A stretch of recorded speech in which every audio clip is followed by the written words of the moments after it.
Hey everybody, Tim from Alpha Wolf Trading coming at you with another CEO interview of a very interesting company that I actually met with. I want to say probably 4 or 5 months ago. I think perfectly positioned for the energy movement that I guess we are taking into battery and electric vehicles, as well as scooters and drones, and I mean anything that uses a battery, right? Michael Moe from KULR, KULR is the ticker symbol on the Nasdaq. And Michael, I want to thank you for coming in to do this interview. Hey Tim, great to be here. Yeah, I think we spoke sometime last year, and then a lot of things have happened. So love to catch up. Yeah. So listen, before we get into what KULR does, why don't you give me just a little bit of background on yourself and actually how you got to where you're at right now with KULR. Yeah, great. Well, we do thermal management, right? We've been doing this for the company and my team has been doing for 30 years.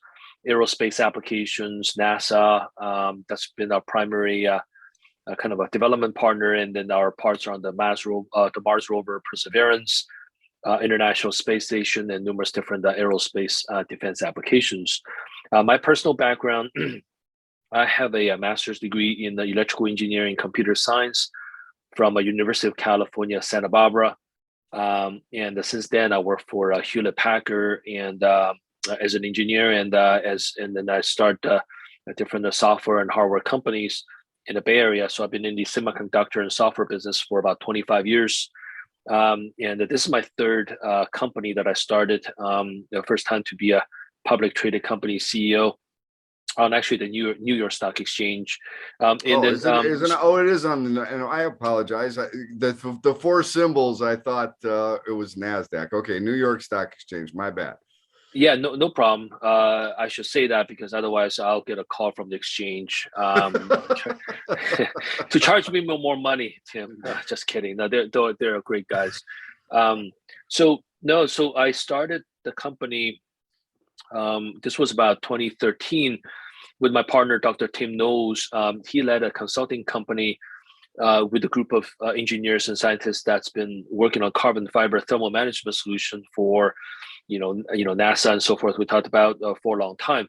At that moment, I was in my last semiconductor company. We're doing chips for set-top boxes, tablets, and really, the form factor getting smaller. And I thought, wow, really realized by talking to customers that heat was really becoming more and more of a limiting factor for performance and reliability. So I thought that, hey, it would be really cool to look at new ways to do cooling. So I know Tim, got together, and I thought, hey, I want to be, back then the carbon fiber stuff was doing onesie, twosie, space work. Want to be cool to put that into millions of or billions of smartphones, set-top boxes, communication devices, cloud computing, servers, and all that. So that was kind of the genesis of my of KULR. So I convinced him to get out of the consulting business, came together with me, and we start KULR. And the mission from day one is the name is cooler, lighter, safer. Is to make electronics cooler. But 2015, NASA Johnson Space Center called Dr. Eric Darcy and his group used to work with Tim a lot. It was designing the new astronauts backpack battery, and they knew at that time there was significant risk on thermal runaway. We see fires in EVs and so forth. That's critical, but it's more critical when you're in space in the astronaut's backpack. So he really needs to solve that problem. So he came to us and we start working, developing the thermal runaway shield product, just really gain a lot of insight in their methodology of designing, thinking about it, and the approach that they take, what they call the PPR, passive propagation resistant. Really just get fascinated by that. And now, as you're saying, the electrification revolution, if you will, starting really now, just really getting speed, and it's full, full speed ahead now. Our mission statement actually becomes more relevant today than when we started the company 2013. But now we're adding battery and electronics to make them cooler, lighter, and safer. So that's how we started, and that's where we are. And I think we're just getting started. I think we've all seen the videos of either a phone catching on fire or a scooter catching on fire, or what were those, the little hoverboards that were catching on fire, right? I mean, heat is definitely an issue with anything battery operated, it seems like, right? Yeah, heat is definitely an issue for both normal operation, as well as, when you store it, when you recycle it, when you transport it. Those are, become hazmat, dangerous goods. And then we, really, it's kind of my personal view. I've kind of share with a number of times. I think that to make the electrification economy really, and the circular economy really sustainable, with all these tens of millions of vehicles and energy storage products come online, I think that fast charging is going to be a really critical component of that. Because when you think about cars, right, in your combustion engine car, you hardly ever ask the question, how big is my gas tank and how many miles can I drive on my gas tank? Because it's kind of for granted that that you can park, you can get to a gas station, you can park it, you can fill up pretty quickly, and then you can go.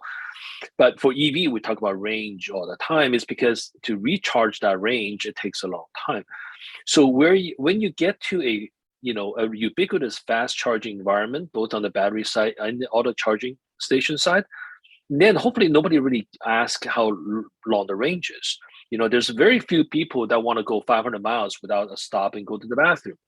God bless those guys. But for mere mortals like us, drive for a couple of hours, go to the bathroom, get a cup of coffee, and you can keep going, right? So I think that a car with a 150-mile range, maybe 200, you can fill up really quick, 5 minutes, and you can go that again, meets most of our needs, right? And then what does that mean is that then you can use smaller batteries in a car, which requires less natural resource and the minerals and all that, the less material, which makes smaller batteries, which allow you to the same amount of resource that we can get out of the ground can build more cars. And then because the smaller battery and a lot of the weight of the car is the battery, so they're carrying less weight because nobody really needs to carry a gas station, in their back so they can fill up. And the funny thing about battery is that whether it's 100% charge or 0% charge, it weighs the same. Right. So you're not gaining, what I'm saying? So the smaller the battery pack you can put in the car that would meet 90% of the consumer's needs, that's how we get to sustainability. But then you need fast charging, right? And one of the limiting factor for fast charging is heat. All that. That's what I'm thinking, right? You're just putting all this power in, right? It's like trying to force this power in. It's just going to do what? It's going to heat it up, right? It's going to heat up, yeah. And then that degrades the inside chemistry of the battery. So there's two issues, right? One is at the cell level, one is at the system level. So in the cell level, all that heat generates, and the heat and so forth generates, lithium plating and other phenomena that degrades the lifetime of the battery and the energy density of the battery. If you do it too much, so you need to take the heat away from the cell to outside as quickly as possible. Then it's at the pack level, so that you need to once the heat is being transferred to the battery pack, you need to get the heat out of the battery pack as quickly as possible too. So that's really that's kind of what our kind of bread and butter is to dealing with these heat issues. We just see that being more and more relevant, more and more a pressing issue.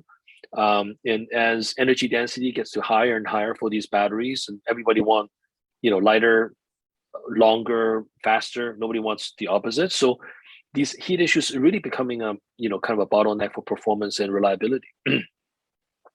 So when I get a package in the mail that's got a battery in it, right? I always get, like on the outside of the Amazon box, it's got the, potentially, I think there's even a little picture of potentially a little flame happening, right?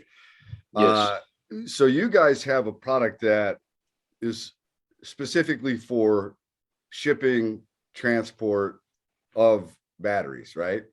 correct. Okay. And what is that? What exactly is that made of?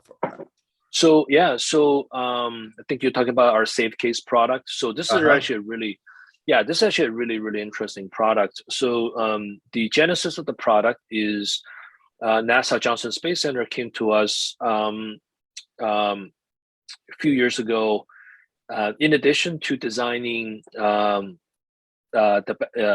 solution into a new battery pack to prevent cell-to-cell propagation, but they also have laptop batteries, laptops, portable batteries, tablets on the International Space Station. So as these laptops and batteries come to end of life or doing charging, they also want to prevent those batteries from going to thermal runaway, right? So they've been looking for solutions to contain that as compact and as lightweight as possible. So we take our thermal runaway shield material and then put that into a case, a sleeve, an envelope type of configuration for the different applications. And then gone through exhaustive testing. And then November 2019, those products got launched into the International Space Station. It's been there ever since to store the astronauts' laptops, portable, and tablet batteries. So since then, we've taken that technology and then cost down and re-engineer for much larger battery packs, up to 2.1. Now it's up to almost 2.5 kilowatt hours for for everyday applications. And then so this is for the safe storage and transportation of batteries that are recycled batteries, prototype batteries, and also DDR batteries. DDR stands for damaged, defective, and recall batteries, right? So, we probably, some of us remember the infamous incident of the Samsung Galaxy 7 a few years back when they recalled 1 million cell phones. And then we have, OEMs, auto OEMs recalling their cars. That's a pretty widely publicized, but there's a lot of these kind of, things happening. And so that's a safe case is, and also we work with Department of Transportation to demonstrate how safe these things are for these, earthbound battery packs. And after months and months, maybe about a year plus work, working with the DOT, we got the special permit, which is required to ship these products, used, recycle, and so forth, because they're deemed as dangerous goods. And now, last year, after we got the special permit, then we partnered with a company called Retrieve Technologies. That used to be Heritage Battery Recycling. They bought Retrieve Technologies, and recently they bought Battery Solutions. It's the largest end-to-end battery recycler in North America, and they're using our safe case to serve their customers for the battery recycling applications. So that's kind of the genesis and how we come about. The We're super excited. last time that Yeah. we spoke, and I'm going off of memory here, so Mhm. if I'm off base, just just put me back on base. But I think you were looking at potentially like almost a rental program with those cases. Is that right? It's absolutely right. I think there's multiple business model to be had for these cases. Depends on the customer usage and their applications. So there are customers that want to buy it, and because they have specific needs for and how they handle logistically internally. But we love to have a lease and rental program on this because we want to, after their use X number of times, we have a way to inspect them. We have a way to, refurbish them, if you will, and we have a way to recycle them, right? And then we can compartment because this this thing was, designed to be to be modular, so that it can fit into different sizes, different pieces.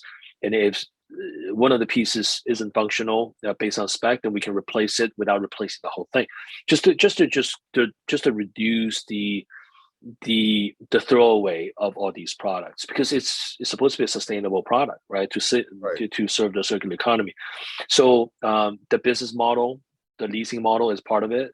The design activity is part of it, and how we service the customer with the partner like Retrieve and logistical partner. That's another one. It's just to overall kind of reduce the carbon footprint. Okay, and how is that business tracking for you? Are you gaining any traction there? Oh yeah. No, I mean, I think that we're definitely working through a lot of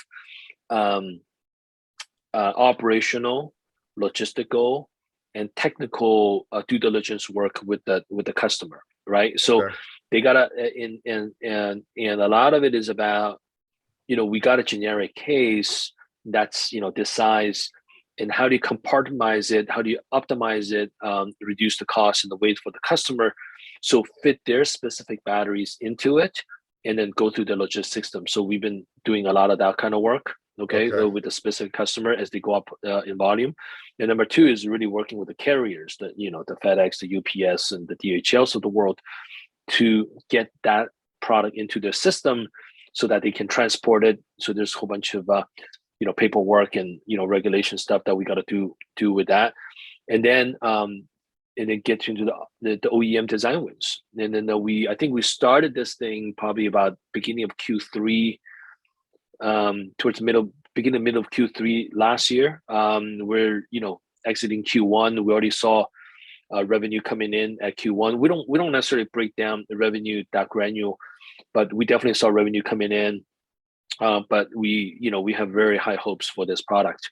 And then by engaging OEM customers, it's opening avenues to your other opportunities. Yeah, right? and then it's absolutely right. So it's also opening conversations about, in addition to recycling, what other usage can we have for these products, because they're cost effective and they are high performance. So we have customers say, look, we're going to get these cases anyways at the end of life, but I got these batteries going to my dealership, going to my stores. They could potentially have incidents into interruption to business, and the cost if something goes wrong, in normal course of operation is so high. I'm going to get those cases anyways. Why don't we use it for normal batteries, for new batteries, just in use? So then you got regulations coming in. So city of New York is, before we hopped on camera, you were telling me about California. What's happening with California?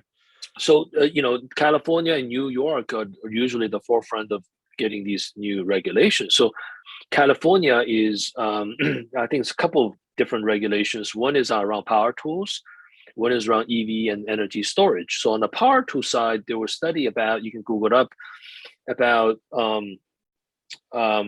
how they've already, so LA has already outlawed some of the diesel based like leaf blowers and things like that, because the statistics is somewhere around, not exactly, I don't quite remember quite precisely, but somewhere around an hour operation of those leaf blowers has enough carbon emission equivalent to a car driving from LA to Denver. Wow. Yeah, mind-boggling stuff, Tim. You would never think about it, okay? But it's mind-boggling. It's probably not exactly that, but I think it's in ballpark order of magnitude. It was in the ballpark, right? It was a big number. It's a big number. It's like a mind-boggling kind of number. So I think that they've already outlawed diesel-based power tools up to certain size in LA. And now California's so coming with that means you better come out with a battery blower, right? Yeah, I mean, you can grant, if you already have one, they're not going to confiscate it and just force you not to use one. But I think it's like the new sales, So I guess people are setting up shops around, Nevada border selling these diesel things because you can't sell it in California. No, I mean, seriously, all jokes aside, right? But that's a really good development, right? So, so they're coming with new regulations about, electrification of power tools because they see the carbon footprint on that. And there it goes. And there's also a safety requirement around these power tools as well. Okay.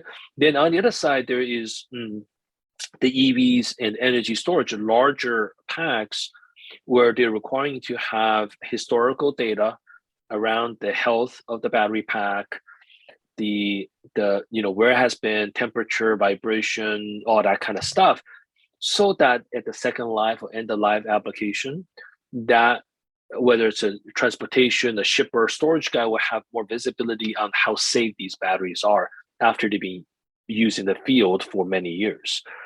And this kind of translates into one of the products that we started developing last year called Cell Check.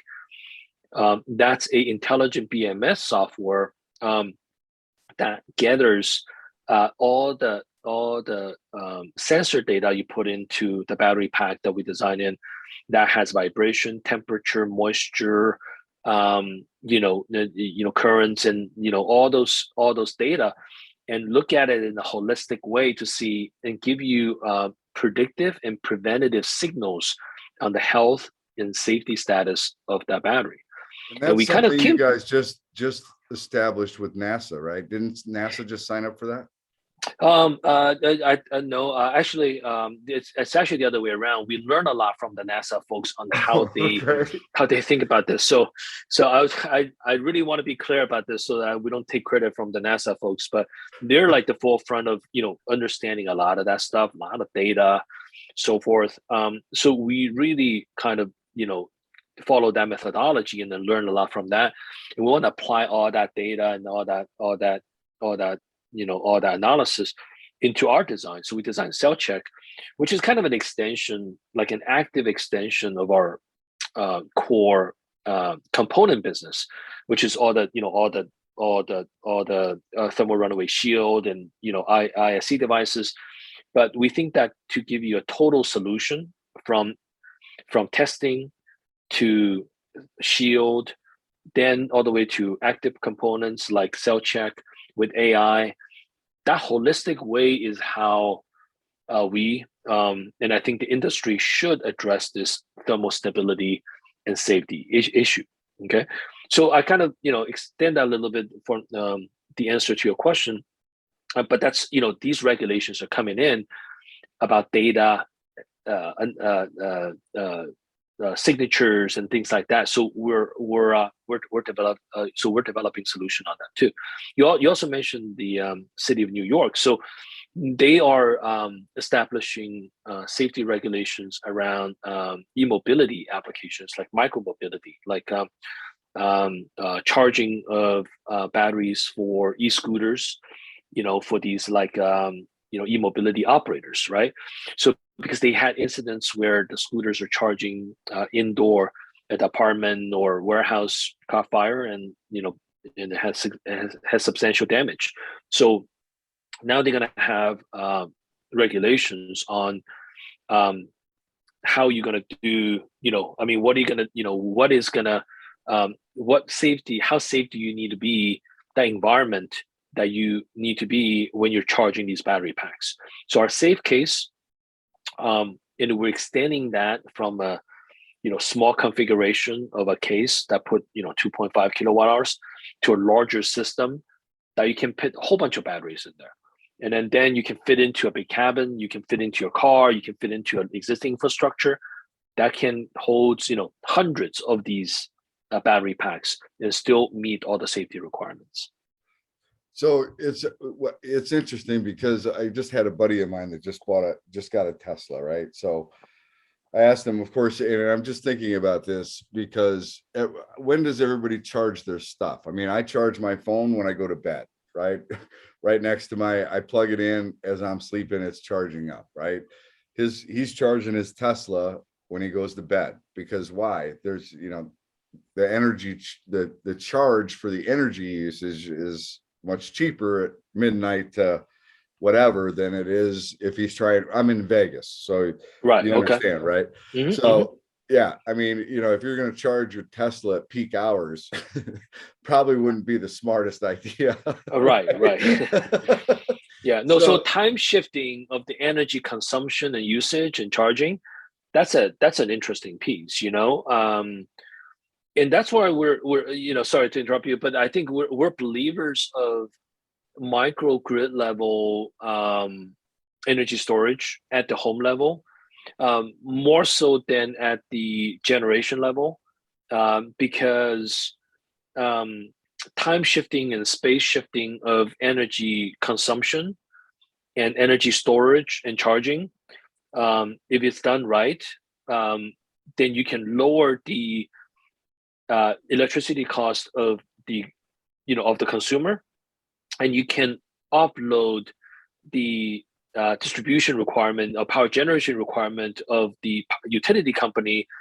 And then when those things become balanced, and you know, a lot of good things can happen, you know. right, that So makes we're sense. yeah, so we're big believers in that.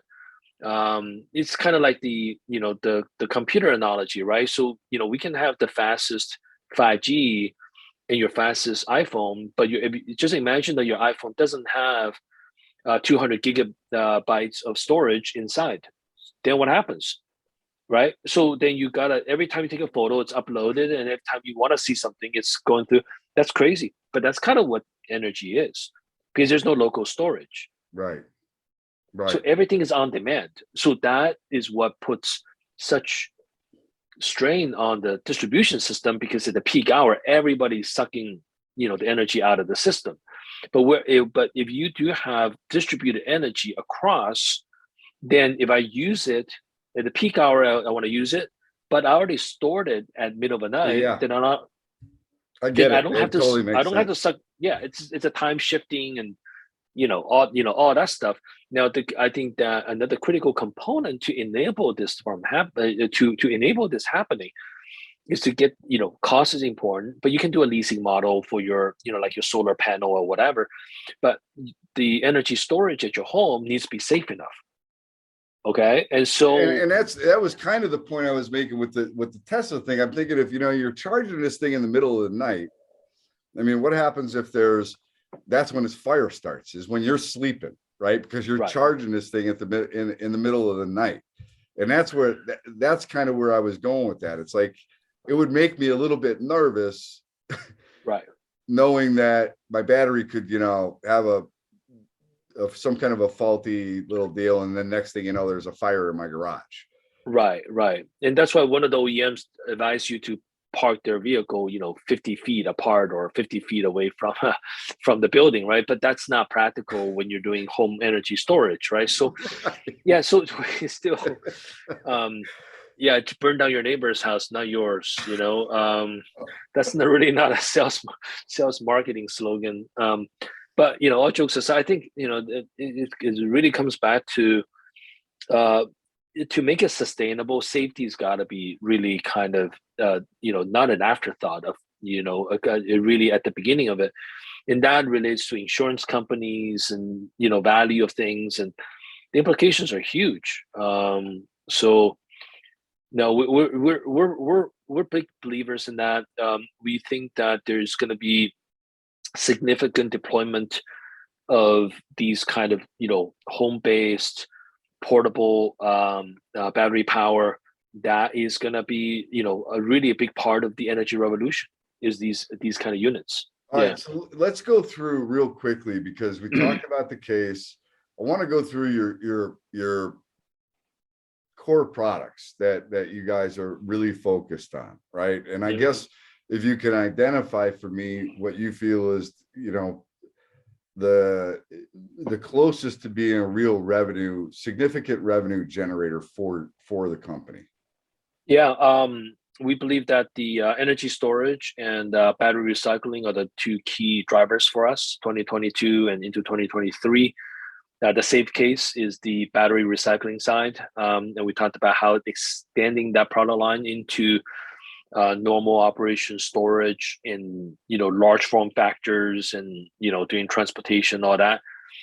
So yeah, a lot of design and design activities, testing activities that's happening right now with our partners and OEM customers. So that's a big driver. So that's a safe case line of products. The other Okay. one is energy storage, which is the thermal runaway shield product. We call it PPR design. So Okay. Is that um, the hydrothermal? yeah, Hydra thermal runaway shield Okay. product. Yeah, that's a product. And that's we've been designing with customers, testing. We think that volume production is happening in 2022. Like everybody else, we're working through some of the kinks on supply chain and logistics out of Asia. The shutdown in China isn't helping matters in any way, and you got inflation coming in from materials. So really working with the both suppliers and customer on lead time and all those things. And we've been working on onshoring some more manufacturing from Asia to North America, and then Oh, we that's kind of awesome. we kicked that off last year.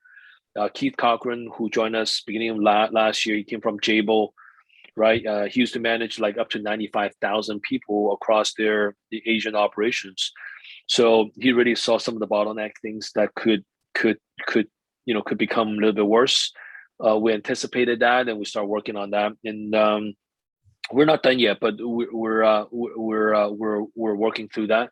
We moved to a new facility in San Diego, 15,000 square feet, and we're moving a lot of the operation into onshore into that activity as well. So no, so anyways, so those two are the big drivers for us. The other things that so Tim, you had it on your screen, which is the thermal run the FTI, that's a thermal interface material, our PCM heat sinks, and our cathode material. They're all made here in California, and they serve our DoD customers, and aerospace customers, because they require local sourcing and so forth. And given the current geopolitical tensions around the world, we see a pickup in those kind of business, as well. So it's certainly interesting times. You also have the the ISC trigger cell. That's a technology that we licensed from NASA. We've been working on getting that technology as part of the UL certification, as part of the FAA certification, as part of the UN certification. We've been doing that regulation work for 2-3 years. I think there's a slide about our growth strategy, which we can talk about, and that's really going to fuel a lot of adoption. Yeah, right here. So our growth strategy has always been developing cutting edge technology with NASA, DoD, DOE folks, and then we take that technology, work with regulators. Okay, so FAA, Department of Transportation, UL, CSA, all of the above, and to see where the puck is going on the regulation, so we can introduce our technology early on into that, and to have regulators and to consider that to be part of the solution. And then once that's in place, then we go after the commercial markets. And the safe case was a very good example of that, right? Technology developing, so you see the next slide. The technology developed for the International Space Station for NASA, work with DOT to get the special permit for all these, recycling prototype and DDR batteries, and then work with commercial customers, retrieve, Clarios, and so forth. Then you kind of close the loop. When you do that together for this application for energy storage, we think it creates a very sticky environment for the customer to engage with us for a longer period of time. Well, I think you mentioned it earlier too. I mean, insurance companies, I would think, so if you get DOT approval, and I would imagine that there are you're going to be able to build data, or get some what do I want to say, numbers on the amount of accident prevention you guys could help, right? And insurance companies, I think, are going to take a big look at that, right? Because as Right, you right. put more and more batteries out there, the chance of having a thermal runaway is much higher, right? And I would think insurance companies are going to would at some point start mandating, hey, you guys have to have some kind of protection there, right? Right. Yeah. No, that's kind of the goal, right?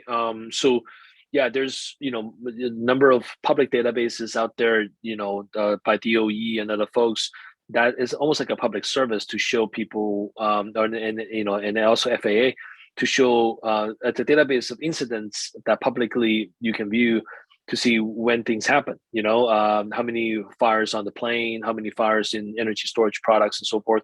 So that's kind of a public announcement service to bring kind of awareness, and then you got to have a solution. So that's kind of where we it kind of genesis how we developed the cell check product together with that suite of products and solutions that we have to address this topic, from cell to battery to the module level, cradle to grave, if you will, and to give regulators, customers, insurance companies the data and the predictive and preventative signals about the health of the battery pack.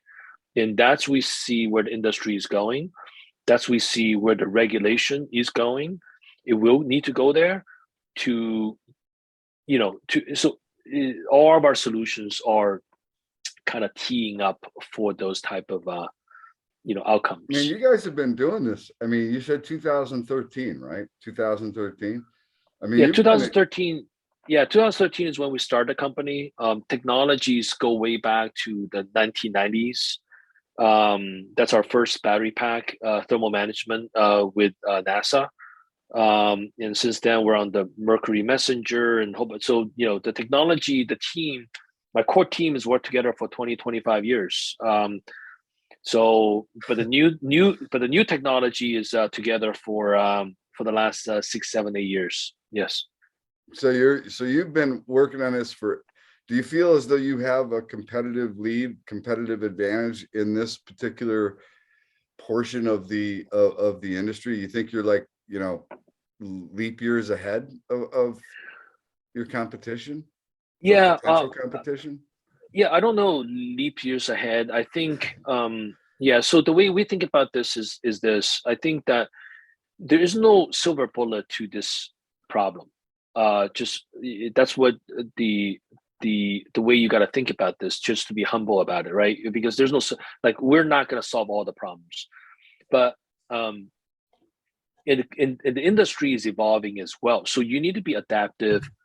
And what's really kind of set us apart is the methodology that we deploy throughout our design process and throughout the organization. That's how we build the organization and the solution suite, to look at this problem from the battery chemistry level to the cell level, then to the pack level, then to testing level, and then to optimization level, then to second. So we see the entire life cycle of the battery cell, the battery pack. Each step, we need to have a solution and methodology around that. And we kind of learn from that from NASA and the other folks. And I think we're one of the very few commercial vendors that kind of put it together. And what we thrive to position to be is to be the go-to guy to solve these problems for high-value applications. So we continue to build out the solution suite. We go out, develop ourselves, or license, or go acquire other pieces to try to put it together. Well, speaking of acquisitions, you guys just did one, right? Recently? We did one recently. We want to be the one that connect the dots and to put it together. Sometimes the dots is not very clear, but we see it. And then sometimes, get buried into the solution, and we know how to kind of put it together. So we're going to continue to make smaller acquisitions, technology pieces, license, or what have you. That's why we work with the national labs, right? NREL, PNNL, and so forth. And then we're gonna, recruit strong capabilities like Dr. Will Walker, who just joined us as a director of engineering. He was a lead thermal lead for NASA JSC. We've known Will for maybe 4 or 5 years. When Will was looking for, opportunities outside the NASA world to commercial world, he called me and say, "Hey, Mike, I'm thinking about exploring something else. What So when I shared with him our roadmap, he got really excited. He joined us a few weeks later, and now he and a few other folks from NASA and the DOE complex, they're driving our new product development.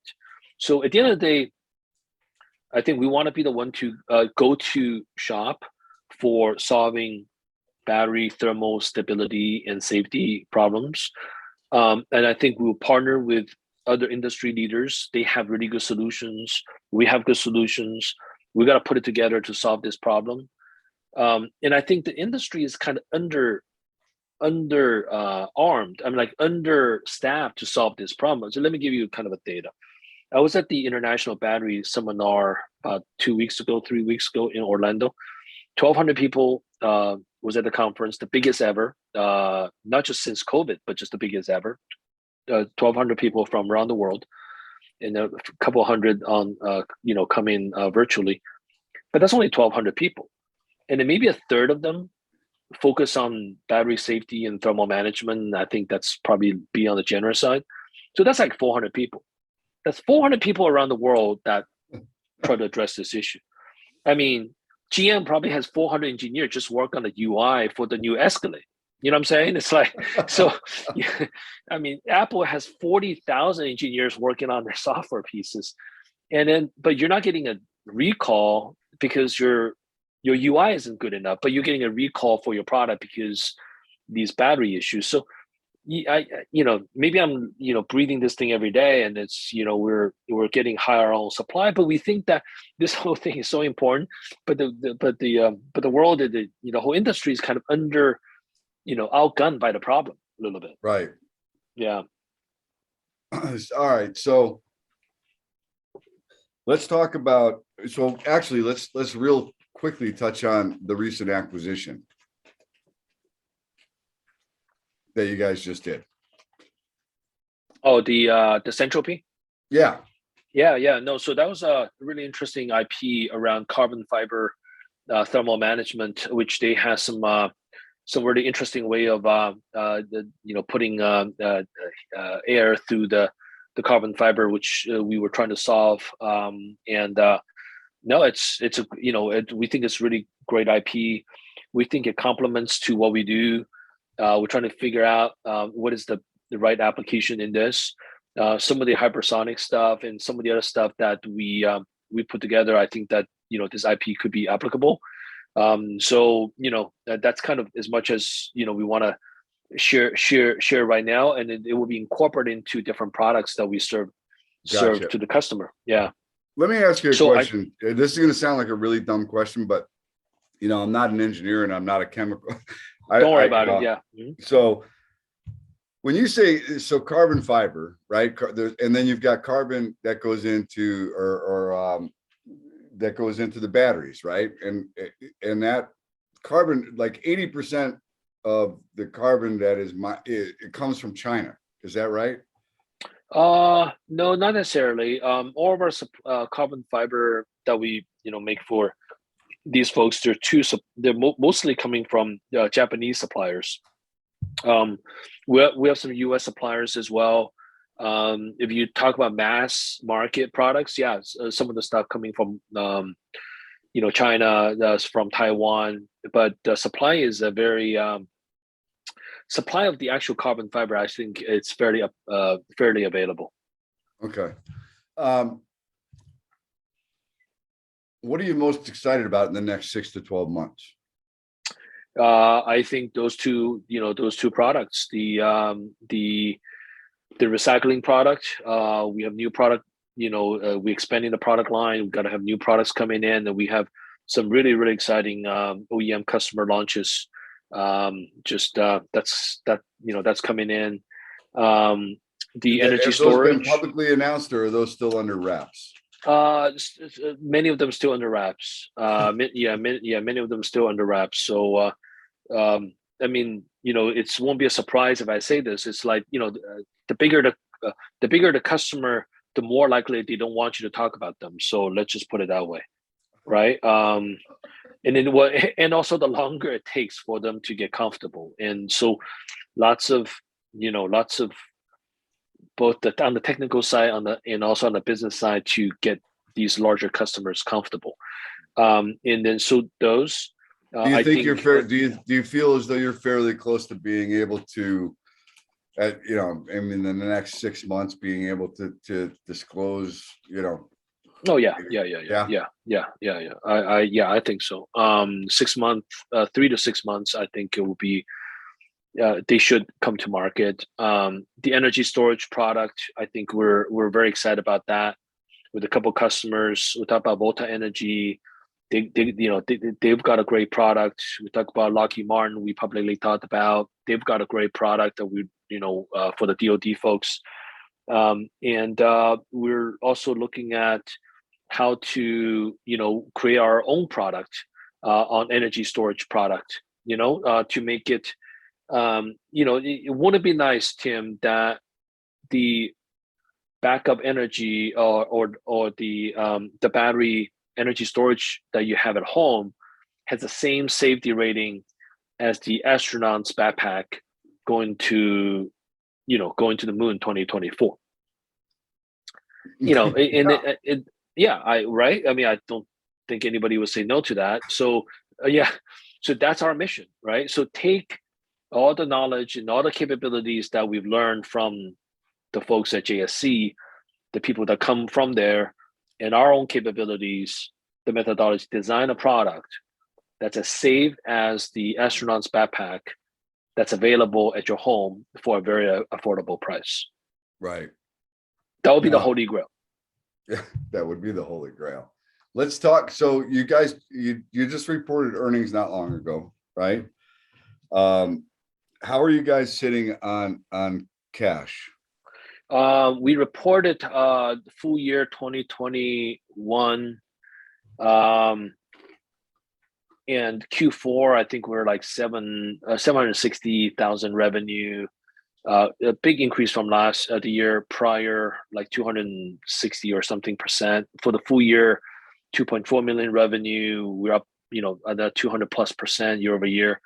Now, we came from a pretty, COVID base of 2020. So, but still, a lot of growth last year. We built out the team. Cash wise, we exited the last year at 14.5 million, but well over 14 million cash. We don't, we consume quite a bit of cash. I think we consume about 9 million of cash, 2021. And we had, quite a bit of stock-based compensation because we hired a lot of new executives and people coming in. So, cash is good. We don't see, issues with cash to execute all the product that we just talked about, serving all the customers that we just talked about. We already moved to a new facility. All the facility improvement money has already been spent. We have new equipment coming in for a automation, sales screening automation stuff. A lot of that CapEx has already been spent. So cash is good. Okay, cash is good, and you've got some potential catalysts in the next 3 to 6 months with maybe some significantly sized customers, right? Yep. And then, so I can't recall, and I'm looking it up right now just to get a real quick. You, off of the top of your head, you guys have, let's see, what, about 100? How many shares do you have outstanding, fully diluted? 104, 105. That's fully diluted. There's no warrants or convertible. There are some warrants out there. A couple million shares of warrants out there. So fully diluted, maybe about a 106, 107. Okay. But not off by a big number. You have so you've only got 65 million shares in the float, and you've got 37. Is it about 37% insider ownership? Yeah, that's about right, I think. Yeah. Mm-hmm. So you guys are kind of putting your money where your mouth is. Yeah, we're putting our money where everything is, literally where everything is. No, this is it, Tim. This is our plan A, plan B, and plan C. And this is it. This is our life's mission. And this is a big mission. I mean, we're fortunate that we're in a position where we are. It's just, like when we started the company 8 years ago, we didn't envision, I wasn't smart enough to see the electrification revolution happening in 2022, and all the guys are going EV and all that, Tesla being so successful and etc. But now here we are, right? We're kind of in the fortunate position, our technology and is serving a really big market, and this is where the future is going. So super excited about that. And this is our thing, man. This is it. Yeah. So it's you and I talked off camera prior to this, that I had listened to a conversation between a couple of really, really smart guys talking about moving to EV vehicles, and being that the battery life on those vehicles is about 7 years long. And they were actually talking about the residual value of the vehicle after 5 years. What's your resale value going to be? And the battery systems that go into these vehicles, anywhere between $15,000 and $20,000. But then you think about not only that, but where did all those battery systems go, right? Right. And I'm thinking, the first thing I thought of was that you are in a very good position for that very problem. I mean, there's going to be a lot of, battery dumping, I would think, actually, right? And transportation. I mean, and you're positioned very well. So if you guys, when you say you're working with the FAA on, like for your products for shipping batteries on airplanes, right? How far, are you approved for that, or do you have to get some kind of special licensing for that? Yeah. So the permit that we got is from a Department of Transportation, right? So you got recycle batteries. These are permits that we already received. So you got recyclable batteries that can transport on the ground, and you can transport by rail, by boat. And use batteries similar. Prototype batteries you can ship by air. Okay. With our special permit. Origination from US, you can ship anywhere in the world. We got special permits for those. Shipping recycled batteries by air, that's really too expensive. Right. Yeah. And then DDR, which is damage defective. It doesn't matter what packaging you put. The airlines are still very, very sensitive and cautious about shipping them by air.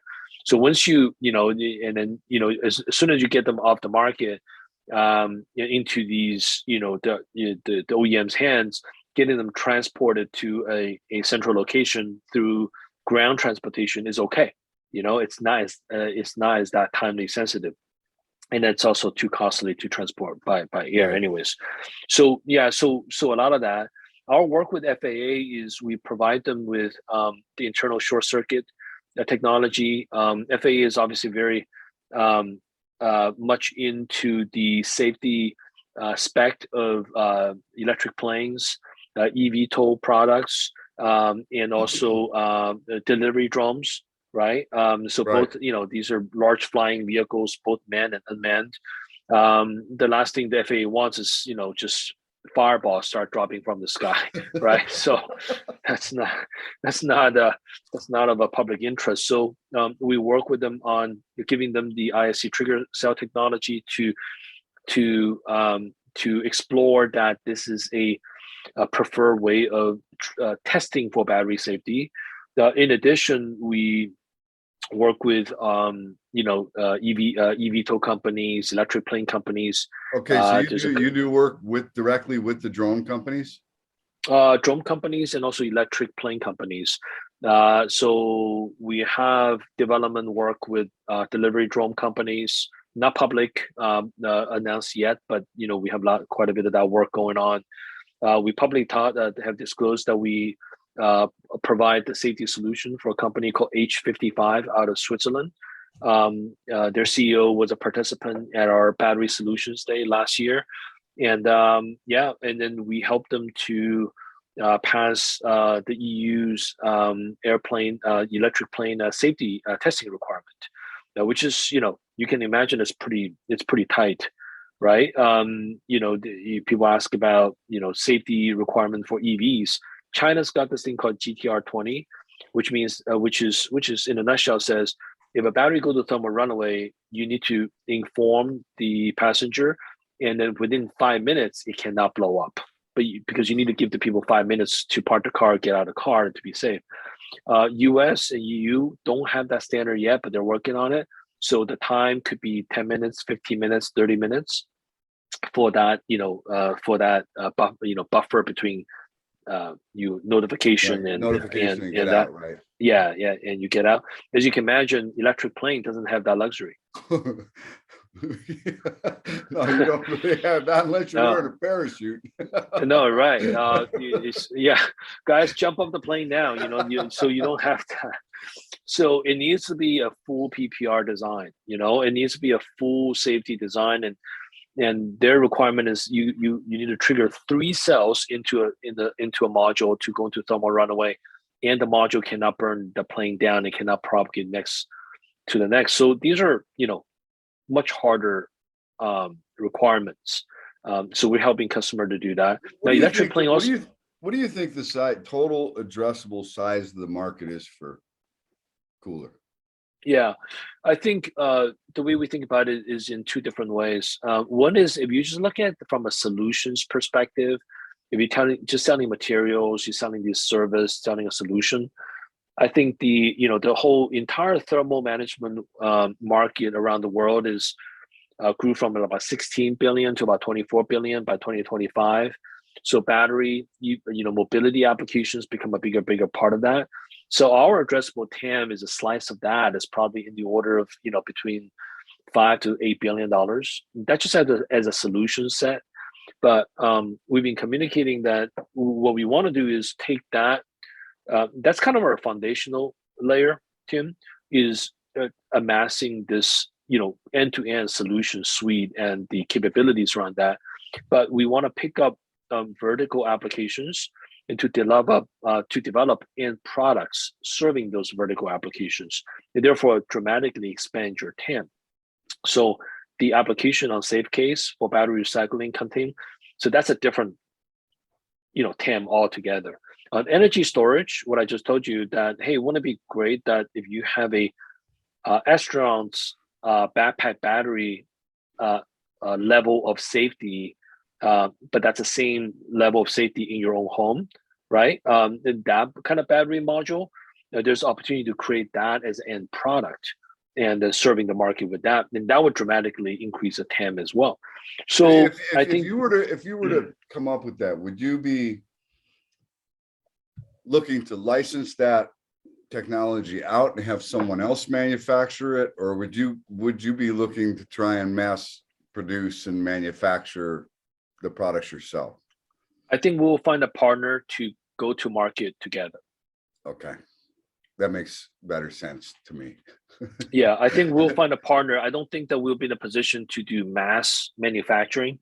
That's really not don't see that being our expertise. There's plenty of people who can do that day in, day out, right? Right. That's your expertise is coming up with the solution, the design, the intellectual property, and then let somebody else put it together, and right. Yeah, exactly. Right. So Apple designs all their products, but they don't manufacture a single thing. Right. Right. Yeah. So if we can kind of, piggyback off that model and then get a sliver of the success of that kind of model, we'll be very happy. And then I think that it's about value creation. It's about in this, at the end of the day, battery packs are kind of look at commodities because they're very heavy. They're big blocks of things.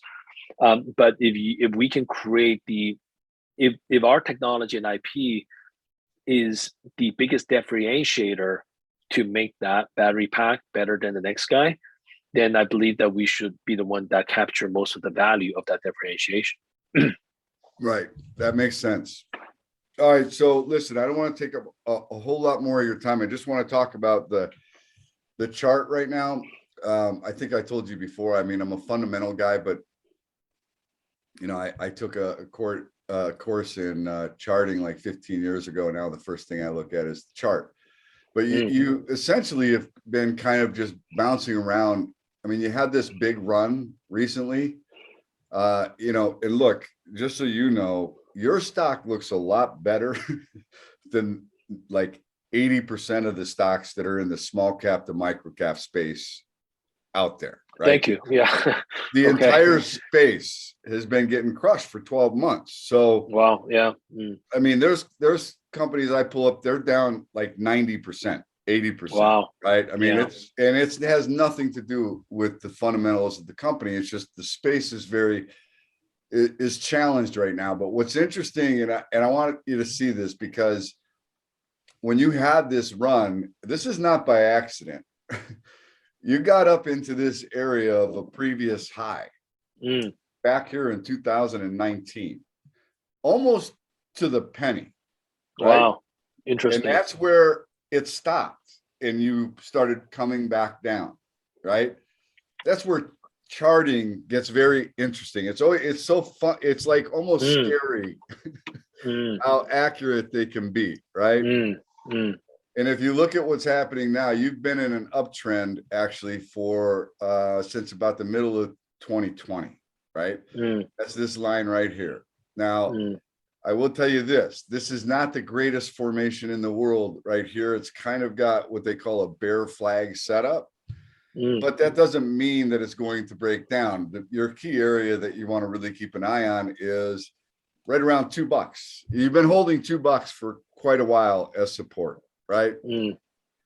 You pierced it, like right here, you pierced it, but it didn't stay there. It didn't close below there. What's really important, it doesn't matter where the stock travels throughout the day, it's where it actually closes, right?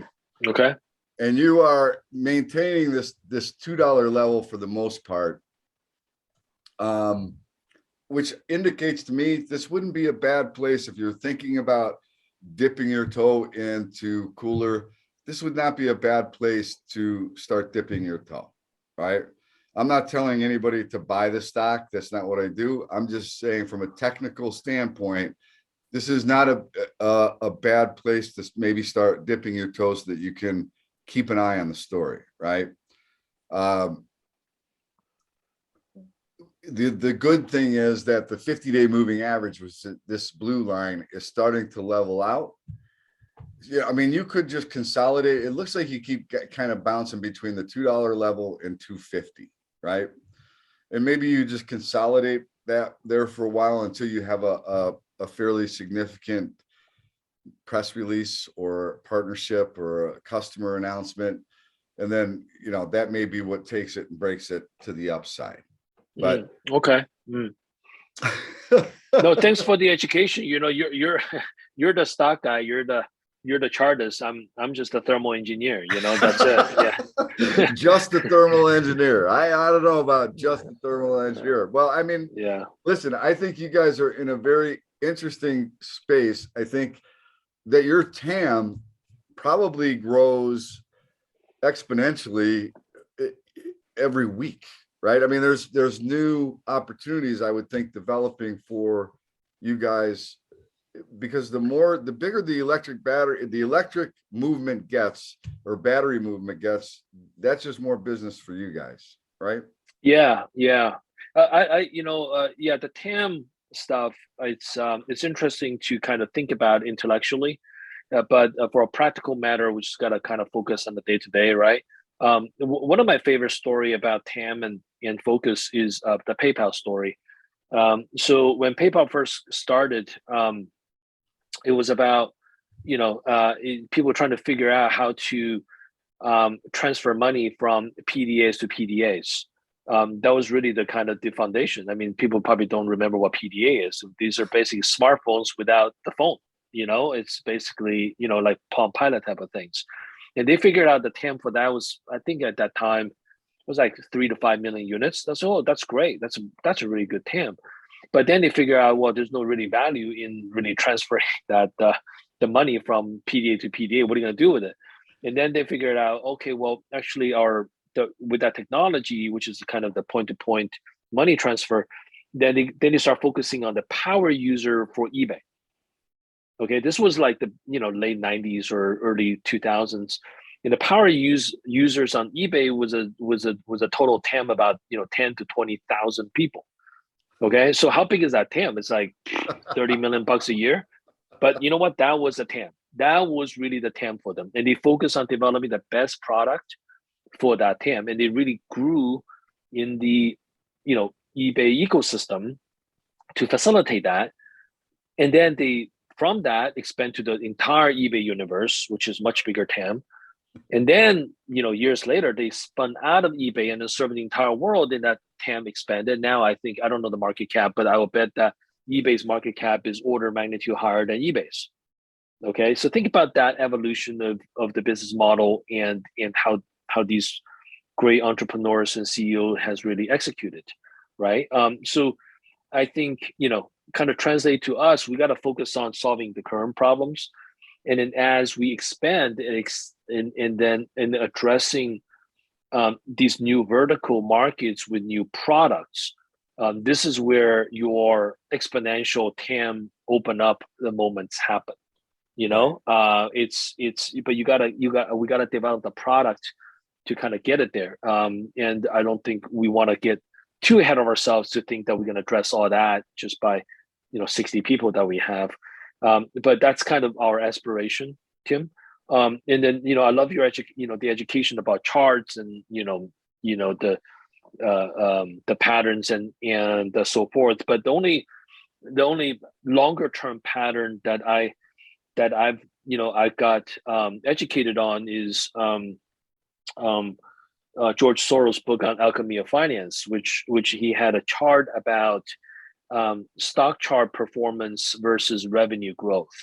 And then you can go through different phases of the revenue growth, and the stock chart performance is usually a 6 to 12 months forward discount mechanism to that, kind of indicator for that.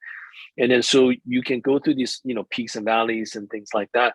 It's only when the company can start executing and delivering hockey stick type of growth, where our shareholders gonna start realize kind of taking the benefit, or can kind of benefit from not just 10, 20, 30% moves in the stock, but multiples on the stock, become a 5-bagger, 10-bagger, that kind of situation, right? So that's kind of our aspiration, right? So we gotta get to a place where we've been working hard on getting to a place where the foundation is built, kinks are worked out, the team is great, that's good scalable system. We can expand the team, expand the product, and we got clear lining sight in revenue growth that will give us the hockey stick. And that's what we're going to be comfortable about, start giving out forecasts and so forth, and to put my neck on the line and then show people, hey, here's what we see 2023, 2024 is going to come in. And we're hopeful that those growth will be hockey stick, and a long-term shareholders, people follow us, will not just benefit from percentages, but multi-baggers by being our long-term shareholders. So that's why this is a really good time, I think, to put this stock on your radar, to put the company on your radar, right? And start. I mean, it all comes down to this. It comes down. You can have a great idea and great aspirations, but it's all about execution. I mean, that's what it comes. It's about execution. Yeah. Right. So that being said, Tim, I just want to I think we got to have safe harbor statements and all that stuff. My lawyer's probably going to call me on my cell phone soon, but this is not a solicitation of selling stocks on my behalf or giving any kind of formal forecast. I'm just talking about theoretically kind of a bigger picture thing, what our aspiration is, what we expect to accomplish. So I don't think you're just doing this for the education, right? I don't think you're just doing this for think you want to build a great company. And I think you have. Oh yeah, no, right? Absolutely. Yeah, and absolutely. Look, the bottom line is, as an investor, you have to have patience, right? And if you're not familiar with the company, then this is the time that you start to familiarize yourself with the company, do your own due diligence, and decide whether or not it makes sense. But this is a product that I think is going to be a very high demand for, right? I think the market is going to continue to grow. I think different segments of the market. I mean, we didn't even talk. I mean, there's electric boats, I mean, there's everything was going to go to electric, right? So Yeah. that just creates, I think, more demand for you, for your products. I think you're positioned well, and I think it would be very difficult for people to catch up because of all the work you've already put in on this whole subject matter, right? Yeah. We want to be the subject matter expertise, and we want to be the go-to shop, right? And you know, we haven't even talked about another subject, which, you know, could take another hour, which is you know, how the industry will grow through consolidation. You know, I mean, you think about all the great technology sectors, communication, semiconductor, software, ERP, all that stuff. Like at some point, the industry go through massive consolidation, right? Right. So a lot of shareholder wealth is created and frankly destroyed by consolidation. um, we want to be the former part, obviously, but no. But if you're the go-to guy, if you're the leader through consolidation, and the bigger guys want to go vertical, and they want to Right, get you're a domain target. expert, you are a, you know, you are a domain expert, right? To make their product differentiated from the competitor, and which is probably tens of billions of dollars in implication on revenue and market cap and market position and roadmap. That's when, you know, consolidation happens fast and furious, and that's when potentially a lot of shareholder wealth gets created. Yeah, Michael, do me a favor though. Don't sell too early, okay? Yeah. Or don't sell it at all, right? No, it's prove the model first, get to some scale, then sell. All right. yeah, no, absolutely, absolutely. My guy's been doing it for 20 some years. We've been at this thing for 9, going into 10. You know, we're yeah, you know, this is the long game, buddy. This is totally the long game. Yeah. Right. All right, listen, I'm going to wrap this up. Don't go anywhere unless you feel as though I've missed something that you want to cover or you want to highlight. This would be your moment. Yeah, no, I think we cover a lot. I think, Tim, I think this is one of the most the more comprehensive conversations I've had about our business. You know, both on the you know, on the block and tackling level, as well as on the kind of a philosophical level. So no, I think this is great, Tim. I really appreciate it. I got a lesson about, you know, stock charts and where I want my stock price to be. No, just kidding. But yeah, if I watch that every day, then it'll drive me crazy. Yeah, I know. You know what? Listen, you should be thankful that you're not in some of these other guys' shoes, because you can see that it is just, it's really weighing on them, right? And then the bottom line is, there is nothing that they can do. The market's going to do what it's going to do. The stock's going to do what it's going to do. All you can do is execute, right? That's it. Just stick to the plan and execute. So hold on one second. I'm going to wrap this up. Thank you so much for coming in and doing this. And maybe in a month or so, or maybe after you have one of these reveals of one of your, customers that are under wraps, we can do a little follow-up. It's up to you, man. You ping me and say, hey, Mike, this is really interesting. Let's have a quick conversation, update my audience. We'll be happy to jump on and have that conversation, All right, yeah. And then, by the way, I mean, I don't need to be in anybody else's shoes to appreciate where I am today. And I'm just fortunate, I got a great team, working with me. And we're in, good position. And I think this product is important.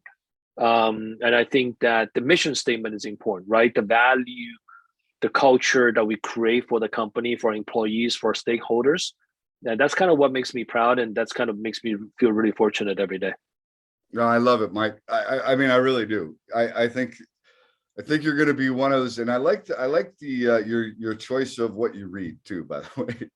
But, yeah, you got a nice little library of books that you're quoting from, and I that says a lot to me, right? I mean, you're constantly trying to improve or not improve, but educate yourself, right?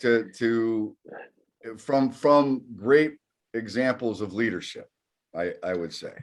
Yeah, well, that also shows you how old I am, right? So I'm 51 years old, and I kind of read a lot when I was younger, and now I'm running a business. I don't have as much time to read, but those knowledge cumulatively, and it's kind of make who I am, and so I can, I'm fortunately in a position to apply some of the knowledge that I have into building KULR. So just that's another fortunate aspect of it. Yeah, that's awesome. All right, hold on one second. This time I am turning it off. Hey there, all you stock market junkies. Thanks for tuning in to yet another CEO interview here at Alpha Wolf Trading. Today we had KULR, ticker symbol KULR, Michael Moe, CEO. I hope you enjoyed today's interview, and if you did, do us a favor, give us a like. Why not give us a share?